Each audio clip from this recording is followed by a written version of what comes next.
So this leads us to what we call the triple punch: Hiroshima, the Soviet invasion of Manchuria, and Nagasaki. Within 3.5 days, Japan has to absorb these major blows.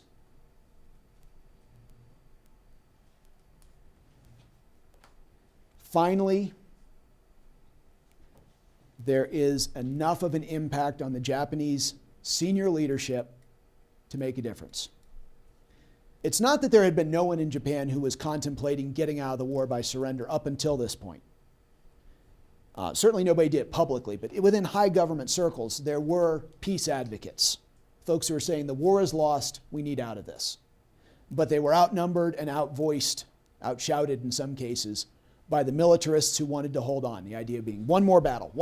If we can just inflict American casualties in one more big battle, then we can negotiate and really get something out of this war. But after Hiroshima, after the invasion of Manchuria, and after Nagasaki, the Japanese high command finally allows the emperor essentially to step in and override, make the final decision to surrender. There's a little bit of last-minute negotiating over the survival of the emperor personally and his position within society. Again, the Americans and the Japanese kind of talk past each other. They come up with language that's vague enough that both sides can interpret it to mean what they need it to mean.